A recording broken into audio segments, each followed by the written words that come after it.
Dan kondisi terkini itulah, pemerintah melalui Kemenkes telah menerbitkan Kepmenkes nomor HK-01-07-Menkes-413-2020 tentang pedoman, pencegahan, dan pengendalian COVID-19 yang telah ditandatangani pada 13 Juli 2020.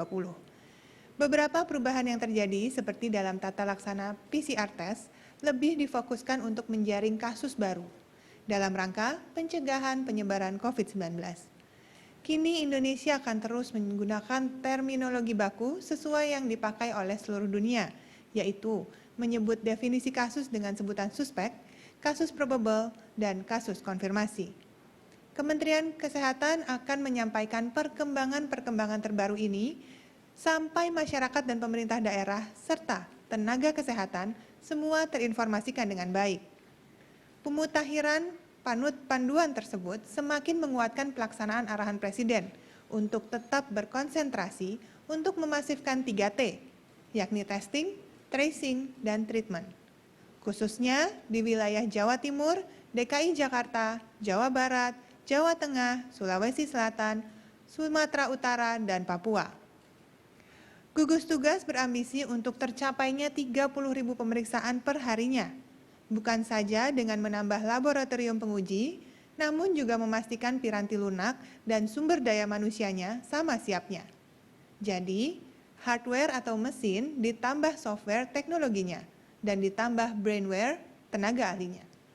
Kenaikan konfirmasi kasus beberapa hari ini juga menunjukkan aktivitas tracing yang meningkat.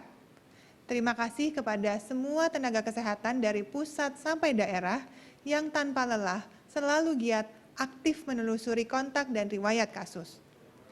Sedangkan treatment atau perawatan memang sudah lebih dulu menunjukkan kemajuan, dengan semakin menurunnya bed occupancy ratio sampai ke kisaran 50%, yang berarti menunjukkan ketersediaan tempat tidur di rumah sakit, yang terutama rumah sakit rujukan masih sangat tersedia. Isolasi mandiri sudah jadi pilihan ribuan orang yang sudah paham bahwa dirinya membawa virus, meski mereka tetap terlihat sehat dan tidak menunjukkan gejala sakit sama sekali. Sedangkan jumlah pasien yang sembuh semakin banyak. Hampir setengah kasus terkonfirmasi di Indonesia sembuh. Ingat, 3T ini akan menjadi kunci bagi kita untuk menurunkan angka kasus positif dan menurunkan angka fatalitas karena COVID-19. Tapi, tidak hanya 3T tersebut saja, ada 3 jurus juga yang akan membuat kita berhasil melandaikan kurva dan kemudian memutus transmisi. Ketiganya adalah: pertama, jaga jarak aman. Pastikan kita berjarak 1-2 meter dari orang lain, terutama bila berada di dalam kerumunan. Hal ini sangat efektif menghindari tertular dan menulari COVID-19. Kedua, pakai masker dengan benar dan disiplin dimanapun kita berada di ruang publik. Hindari mengeluarkan droplets dan terkena droplets atau percikan buliran ketika bicara, batuk atau bersin, dari dan kepada orang lain. Sukseskan gerakan masker dengan membawa beberapa masker untuk kita berganti, minimal setiap 4 jam sekali, atau kalau sudah basah atau lembab. Dan untuk ditawarkan ke orang lain apabila mereka tidak membawa. Ingat, seperti yang Pak Yuri juga selalu mengatakan, maskerku melindungimu, maskermu melindungiku. Yang ketiga adalah cuci tangan. Ini sangat ampuh untuk mematikan virus, karena lemak sabun akan membunuh virus dan jenis kuman lainnya.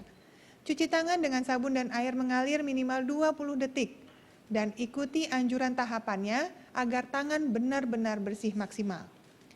Mari dukung 3T pemerintah dan lakukan 3 jurus jitu di atas. Sebagai bukti, kita saling bergotong royong.